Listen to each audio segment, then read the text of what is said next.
ములుగు జిల్లాలోని ఏటూరు నాగరం మండలంలో కుండపోతగా వర్షం కురిసింది. బుధవారం తెల్లవారుజామున ఉరుములు మెరుపులతో కూడిన భారీ వర్షం కురియడంతో కొనుగోలు కేంద్రాల్లో నిల్వ ఉన్న ధాన్యం కుప్పలు తడిసిపోయాయి. శివాపురం, గొగ్గుపల్లి గ్రామాల్లో ఏర్పాటు చేసిన ధాన్యం కొనుగోలు కేంద్రాల్లోకి పైనుంచి వరద రావడంతో నీట మునిగిపోయాయి. పలువురు రైతులు ఆరబోసుకున్న నిల్వ చేసిన ధాన్యం కుప్పలు చుట్టూ వరద చేరింది. కొంతమంది రైతులు ధాన్యం వరదల్లో కొట్టుకుపోయింది. భారీ వర్షంతో వరద పారుతుండడంతో అన్నదాతలు ఆందోళన చెందుతున్నారు. పంట చేతికొచ్చి అమ్ముకునే సమయంలో కురిసిన అకాల వర్షంతో నష్టపోయారు. పెట్టిన రైతులో ఉన్నాము. నేను 3 ఎకరాలు పెట్టిన, 1 లక్ష రూపాయలు అప్పు తెచ్చిన. కట్టుకునే టయానికి, పంట చేతికి వచ్చిన టయానికి ఏం లేకుండా మొత్తం కొట్టుకుపోయింది. మొత్తం నీళ్ళ పాలైంది.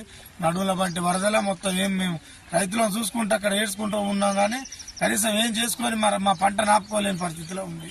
మేము చూసుకుంటాం, మా ధాన్యాన్ని నీళ్ళ పాలు చేసినాం. కాబట్టి దయచేసి రైతులను ఆదుకోవాలని మనస్ఫూర్తిగా సీతక్క గారిని కానీ, కలెక్టర్ గారిని కానీ, అధికారులను, జిల్లా అధికారులను, మండల అధికారులు తక్షణమే మాకు సహాయక చర్యలు చేపట్టి నష్టపరిహారాన్ని అంచనేసి మా నష్టపరిహారాన్ని మాకు ఇప్పిస్తే మేము మా భార్య పిల్లలు చదువుకొని మా అప్పులు కట్టుకునే పరిస్థితిలో ఉంటాం. లేకపోతే మాకు ఆత్మహత్యలే శరణం తప్ప ఇంకేది లేదు.